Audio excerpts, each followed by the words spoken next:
Ever find yourself accidentally tapping too fast or missing a touch on your Galaxy S25 Ultra? Here's how you can control your tap speed using a hidden accessibility setting. It's perfect for better touch accuracy and comfort.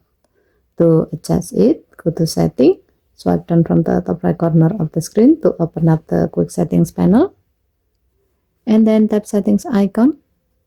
Scroll down the screen to find Accessibility.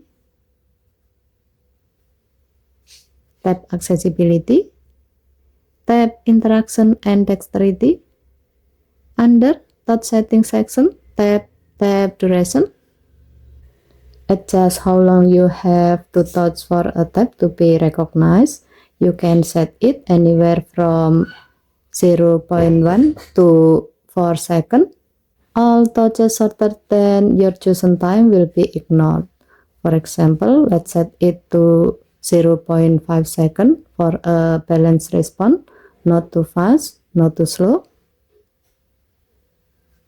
When you have set your duration, turn tap duration on using the switch at the top. A pop-up appears to confirm your selection. Tap Keep On to keep tap duration on. If needed, you can tap Try It Out to test how your setting feels. Adjusting the tap duration helps you control how sensitive your screen is to fast tap. It's especially useful if you often tap by mistake, have shaky hand, or just want smoother interaction with your phone. Okay, thank you for watching. Please help to like and subscribe. Have a nice day.